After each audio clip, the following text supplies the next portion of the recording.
Now we have the great honor of being joined by an absolute legend of the game. I mean, it's really unbelievable what this man accomplished in the world of combat sports in his own right, excluding, some of the exhibition tough man contests, a boxing record of 77, 10, and 4 with 58 knockouts, an MMA record of 17, 10, and 1 with 8 knockouts, and a kickboxing record of 3 and 4 with 2 knockouts. In total, 97, 24, and 5 with 68 knockouts. And again, that's not including those tough man contests, which really put him on the map many, many moons ago. He has transformed his life in large part due to the help of the one and only, the inimitable Diamond Dallas Page, and perhaps is itching for another fight or two. He is the man known as Butterbean, a.k.a. Eric Esch, and he is kind enough to join us right here now. Hello, sir. How are you?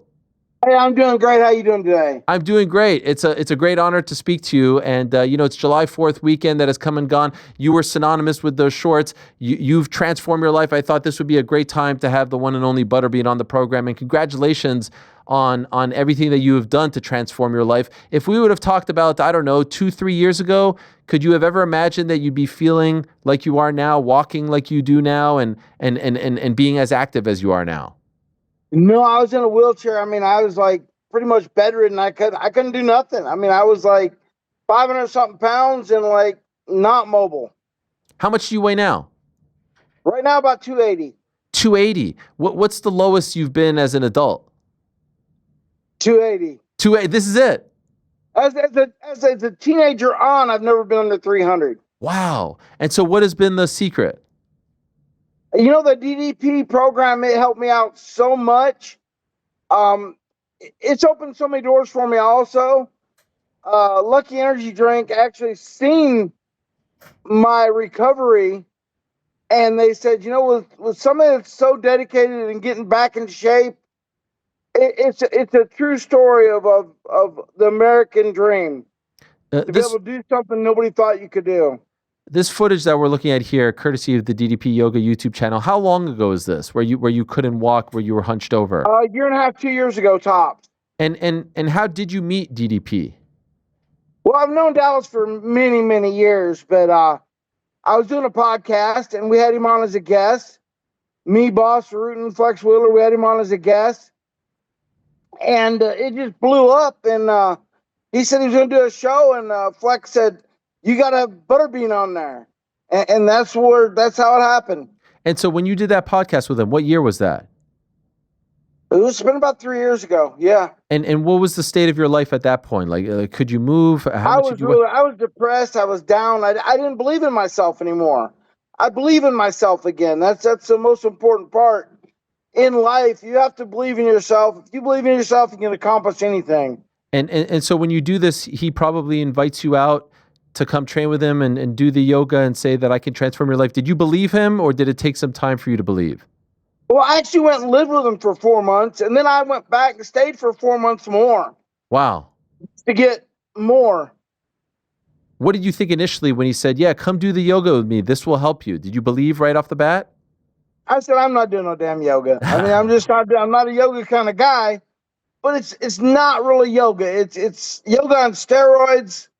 And it's basically stretching and like, I can't explain it. You'd have to just get on the site and check it out. Sure. And if you don't meet up with DDP, if you don't go live with him, if you don't do the yoga and do all of this, where do you think you're at right now in July of 2025? Man, I'd still be in a bed, 500 something pounds, not moving around. And, so many good things happen. This is my recovery, the evolution of Butterbean. Incredible. I went from a chair to walking to moving better. Now I'm running. So it's like, it's a miracle. And a lot of things have happened since then because of getting back in shape. Matter of fact, this happened. This is too cool. It's a new energy drink out by Lucky. Look at you. Butterbean, I got my own energy drink. Is that too cool or what? Wow, that is unbelievable. Look at that. Only 800 ever made. Special edition Butterbean cans. I think they sold out quick, but there's so many other Lucky flavors like peach and tropical thrill. But I do have something for you. Tell me. I got something for you. I seen your desk, so I had. Oh wow! I would I'm love gonna that. get your address. I'll send that to you. So that way That's you got me on your desk. Oh, that's incredible. I love that. I mean, I've been watching you for so long, since the 90s, the Brawl for All, you versus Johnny Knoxville in the department store, all the great fights. You're a legend, and I'm so happy to see the big smile on your face, to see you all healthy. So as far as like your workouts, as far as your day-to-day life, can you do anything, or are you still limited? No, I'm 100% back, going strong. I'm telling you what, the DDP and the Lucky Energy drink, between both of them, it's got my life back on track. And I mean, I'm just so happy and blessed to be here, and thankful to all the people that's helped me. Are you really trying to fight Jake Paul? What's going on here? Oh man, I want to fight Jake so bad. When I was in my wheelchair, Jake said some nasty stuff about me. Butterbean's a joke. Butterbean's this. Butterbean's that. In magazines, like, I'm like, dude, what can I do about that? Nothing. I couldn't do nothing about that. But when I started getting healthy again, I'm going, you know what? I'm gonna push myself until I'm able to knock him out. So And guess what? I'm here. he's been sort of like the pot at the end of the rainbow here. He's been the motivation. Exactly. I mean, just to prove to myself that if I believe in myself, I can accomplish anything. And to get down to 285 pounds, that's a huge accomplishment. Seeing I've been there maybe in the 4th or 5th grade, I was 280. Wow. And I'm not joking. I'm dead serious about that. Realistically, though, I mean, not that long ago, like you said, you were unable to get out of bed, 500 pounds, wheelchair, all that stuff. He is a young guy. He's about 30 years younger than you or so, is hitting pretty hard these days. I hit so much harder than he does. That's why it would be such a great fight. I mean, I'll be honest, Tyson fight thing, I think, was the biggest BS. I'm sorry, I know Mike real well, but I think it was BS. Just because he's an older guy don't mean he couldn't have knocked Jake out. I would take it to him. He wouldn't know what to think. When you say BS, what do you mean by that?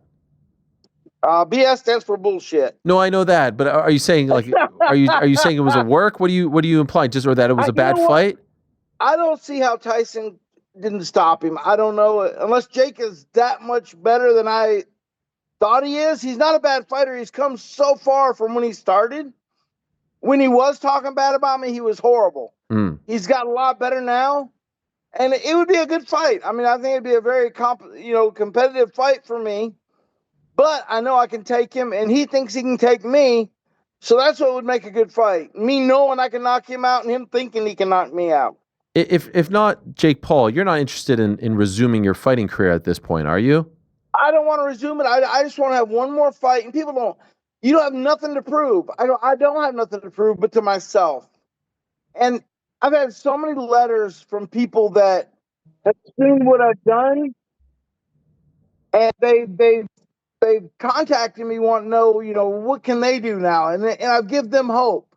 So if I can come back and have one more fight, it's going to give that many more people hope that they can believe in themselves, so they can accomplish anything. Does that one more fight have to be against Jake or anyone at that point? It don't have to be against Jake. I mean, I would love to fight Jake just to prove my point from the things he said bad about me. But I'll tell you another guy I was thinking about is Brock Lesnar. I'd love to fight Brock Lesnar. In what? I always have wanted to. In what kind of fight? Boxing, in a boxing match. I've got 2 new hips. Oh gosh. Which they would never do hip surgery before, but they don't only do MMA, but they've cleared me to box. Okay. So you versus Brock Lesnar, that would be the dream. I think that'd be a great fight. Or Jake Paul. I mean, I'd rather fight Jake, to be honest, because he runs his mouth a little bit too much, like one little Chihuahua dog. I'd like to shut him up. I thought you were going to say Mike Tyson, because that was the one that was talked about for so long and never came to fruition. I'll be honest, after the fight Mike had with Jake, I don't think it would even be a close fight. I think I would destroy him that quick. Okay. If that's actually how he's going to fight. Why didn't it ultimately ever happen between you? I think in the late 90s it was close, right? I'll be honest, I think because Tyson does not have a chin. Mike cannot take a punch. If you've noticed, like, he's been knocked out many times. Buster Douglas knocked him out, a guy named Kevin McBride. Funny thing is, I fought a guy that knocked both of them guys out. And I knocked him out, Louis Monaco. How close did it ever get? I don't know. I think after I knocked Monaco out, it ceased to exist because they seen the power. And they Okay. knew they didn't want to put Mike against anybody that had power because Mike don't back down. There's nothing wrong with Mike. He just don't. He's not smart enough to try to run from me. You did compete WrestleMania weekend in Las Vegas, right, against Minoru Suzuki. How was that experience The like for bad you? thing about that, I'd hurt my leg prior to that, and I thought I broke it. I mean, I actually had to go to the emergency room afterwards, but I didn't want to disappoint the people that already paid to go there. So yeah, we had a lot of fun with that. Okay, and so you injured your leg before the match? Yeah, like 2 days before, it was like swelled up twice the size. If you look at the tape, you can see it just bright red. Prior to that, when was your last, combat sports match? 10 years. Wow. And there were Yeah, some reports that my hips were so bad. My feet were going like pigeon-toed out. Like, yeah, I could barely walk. how did that come about? You taking part in that match? Well, when you're 350, 400 pounds and you're running, and I did a lot of cardio just to be able to do what I did. I went 10 rounds with Larry Holmes. If it wasn't for doing cardio, I'd never been able to do that because I'm a big guy. I've never been a small guy. So running just wore out my hips totally. I mean, they were bone on bone. They actually fused together after time. You're the only person in the world that could say that they competed against Larry Holmes, Mariusz Pudzianowski, and Johnny Knoxville. True story. Which opponent did you like best of those three? I like Johnny. Me and Johnny are real good friends. Yeah. Me and Larry's actually become friends now that he's got, he's mellowed down a little bit. I didn't care for Larry. Larry's the only fighter I've ever fought that I didn't like. Really? I normally won't fight somebody I don't like. And why is that? Why didn't you like him? I mean, don't get me wrong. I like Jake, but he runs his mouth too much. Why didn't you like Larry? Just not a nice guy. He wasn't a nice guy when he was younger. Just like George Foreman, when he first started, he wasn't a nice guy. Me and George become good friends later on. Did you feel, later on that some of those guys, like the old guard or maybe the more traditional guys, that they respected you, that they didn't treat you or view you as a sideshow actor, as a tough man, that eventually you got the respect of the sweet scientist, if you will? Well, Larry, that was exactly Larry's opinion in the beginning of me. Oh, I'll take him out in the first couple rounds. He's not a fighter. He only fights 4 or 6 rounds. He can't go until 6, 8. He's like, okay, I got respect for this man now. Okay, so you felt like you earned it afterwards. Oh yeah, I had to prove to him that I was a real deal. Your experience with KSW competing against Mariusz Pudzianowski, what do you remember of them? Because they're still around, they're killing it. They've grown exponentially and have become such a big promotion. What was your experience like with them? I would love another rematch with Pudzianowski. I would love to. I don't think they would. I don't think they would allow it though. I think I've got so much better.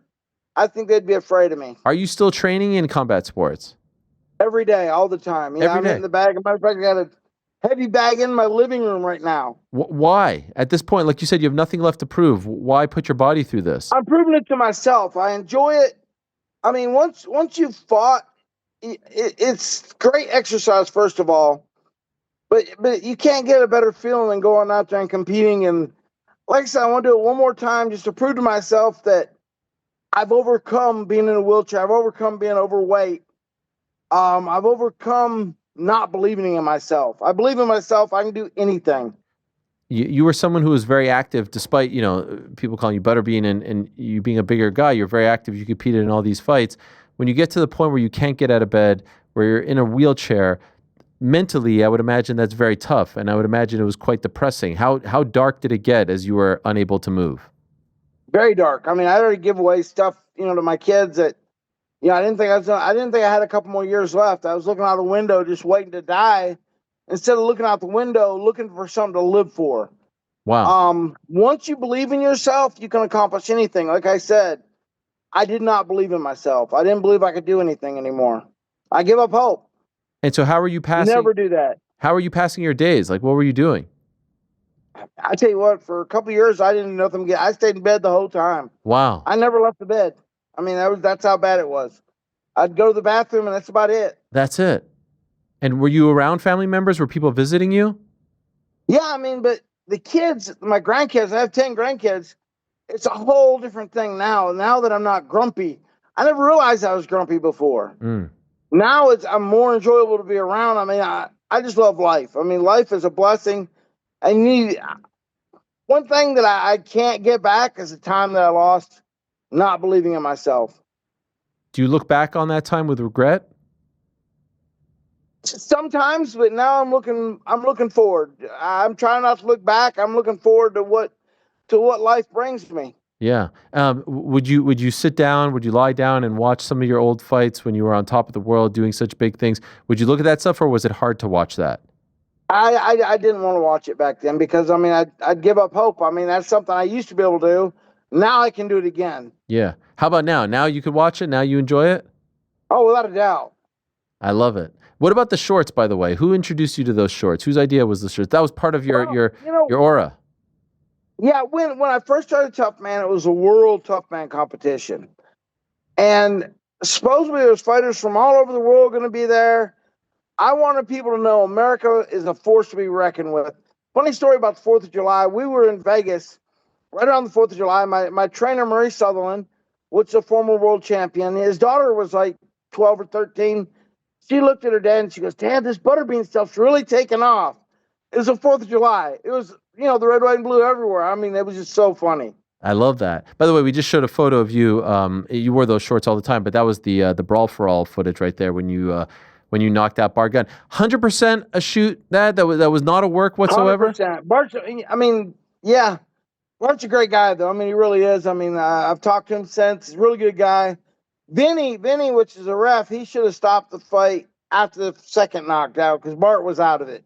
What was your experience like working with those guys, with WWF at the time and Vince McMahon?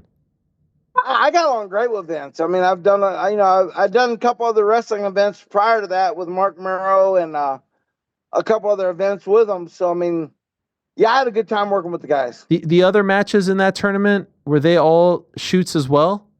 All the Brawl for All was a real deal. Some of the guys got seriously injured. Yeah.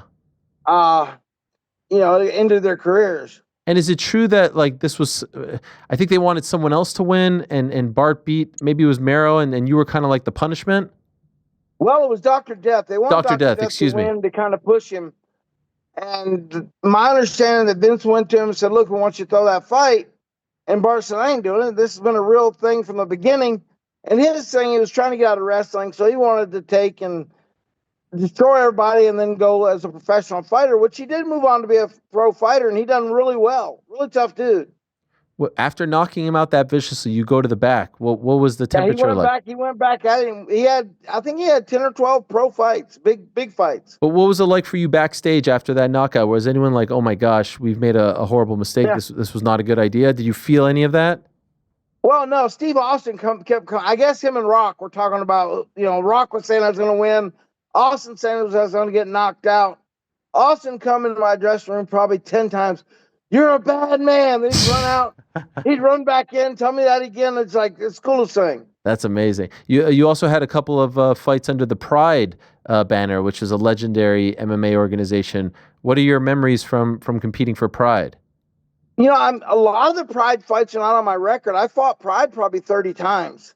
Really? Were they all shoots as well? Yes. Okay.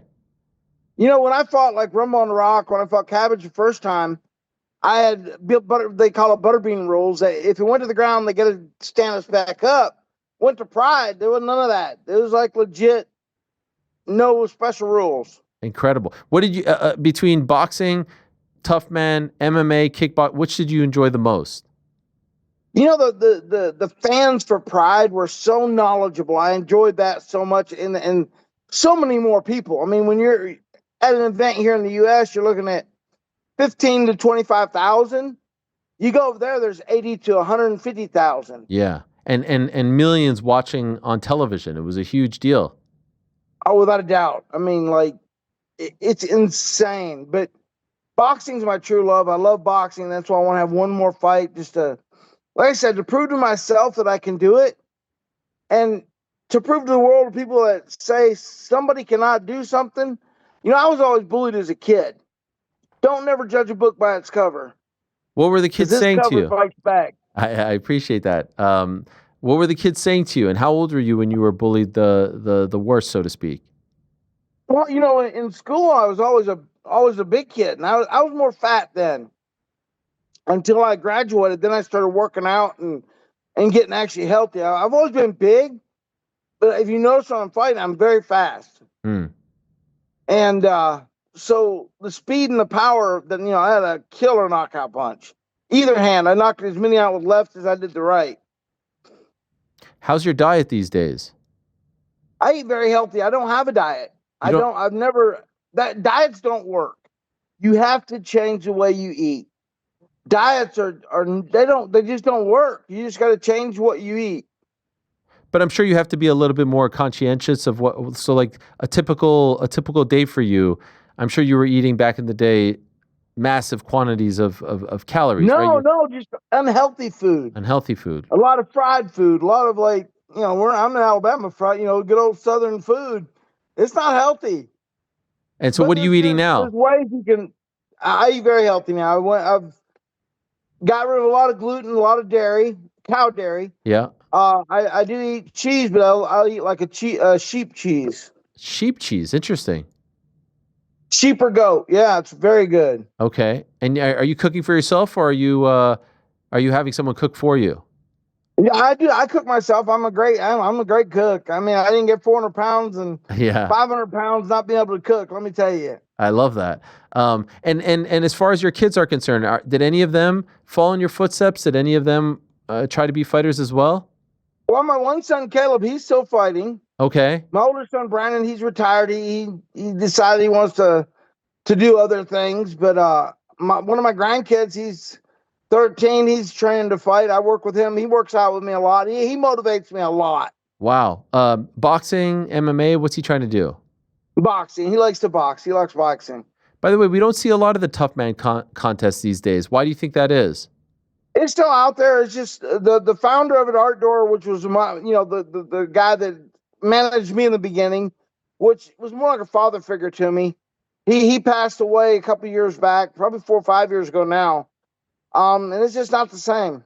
There's this influencer boxing scene, which I think actually would probably be a scene that would be interested in you. Did any of those promotions ever reach out? Anyone come to you with offers that maybe? I work with a company called Roughest and Toughest. Okay.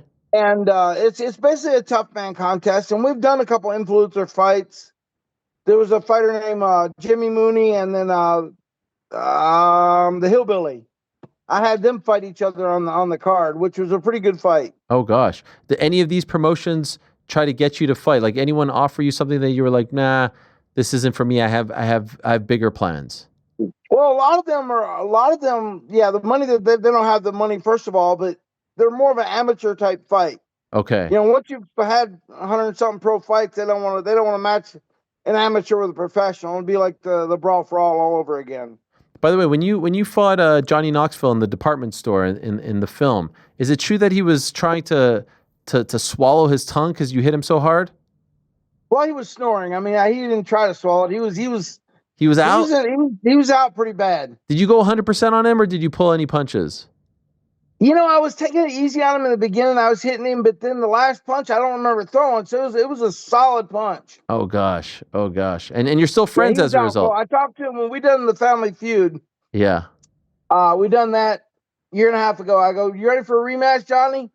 He goes, I had vertigo for like 6 weeks. He said every time I stood up, I got dizzy and had to puke. And he goes, I don't want, no, never again. But you're still friends. We're still friends. Talk a good bit. Any interest in continuing with the pro wrestling? Maybe that's a little easier, or you. It's just not what I'm interested in. Okay, fair enough. I want to actually hit somebody. Are you hoping to get this fight in 2025, or are you not putting? Yeah, Lucky is really helping me with it. Lucky energy drink. If you've never tried it, it's more of a healthy energy. I was drinking so many of the other ones, and it really was messing my stomach up and not good for me. Okay. And my wife would holler at me, but Lucky, she'll let me drink because it's got a lot of healthy stuff in it and it's sugar free. Butterbean, what do you want to say to the people who supported you, who backed you all those years, and who still believed in you? I'm sure you've had a ton of support. What do you want to say to those people who may be watching? I love them all. I really do. I started a TikTok page just because of the fans. Wow. And that's why I do TikTok. I mean, it's not something I'm I am not tech savvy, trust me. I'm lucky I'm on here with you right now. But if they didn't make it so easy, he clicked this and that's it, I would not be here. But I like doing TikTok because I can relate with my fans, the people that have followed me and supported me. And I just love it. Well, it's great to see you in great spirits, in great health. We'll check out the TikTok. Congrats on everything that you're Jake doing. know that Butterbean's out for him. And as a matter of fact, I told Jake that Yeah. right after he beat Tyson, after the Tyson fight. I said, Jake, when's Bean going to go on? Oh, Bean, you're a legend. I can't fight you. Well, come on, you just fought Mike Tyson. You can fight me. He knows I'd knock him out. We're actually going to have his business partner in studio in about an hour's time. What's the message to him, Nikisa Badarian? Tell him Butterbean is ready. People want to see it because it's an American dream. You don't want to give somebody that dreams for this fight not the opportunity to make it happen. I come from a wheelchair to running just to fight Jake. So, hey, that's why I'm here. All right. Well, good luck to you. Thank you so much. Great to meet you. Appreciate the time, and good luck the rest of the way as well. Make sure I get your address. I really want to send you that. I appreciate that. Thank you. We will send you that. Thank you. It's very kind of you. All the best. There he is. Appreciate it. The great Eric Esch, a.k.a. Butterbean, living legend, often imitated, never duplicated. What a guy. Knocked out Bart Gunn, Brawl for All, among many, many others. An illustrious career, and he wants one more dance in the sun, and he wants it to be against Jake Paul. All right. Had a wrestling match back in April, WrestleMania week. Everyone knows Butterbean. Hailing from Atlanta, GA. I wonder if GC knew that. It's tough. Yeah. Atlanta, GA. One of Atlanta's finest. Turns 59 in August 3rd, 2 days after Rick's birthday. So he's got to get that fight in. But I mean, if you think of the 90s, if you think of Tough Man, boxing, WWF cameo, Pride cameo, you think of that man, Butterbean. I mean, in the Jackass movie, the shorts, legend, absolute legend. Frank, you know Butterbean, right? Absolutely. I thought Butterbean would get a big pop back there. He did. All right. Oh, he's a legend. Did you know he's from Atlanta, GA? I didn't, no. Yeah, there you go. Thanks for watching this video. Before you go, if you haven't already, hit that subscribe button for us. Also, give us a thumbs up, leave a nice comment. These things go a long way. And while you're here, do check out the rest of the channel. We've got live shows and full interviews, clips, and a whole lot more. We're doing big things here, and we appreciate your support very much.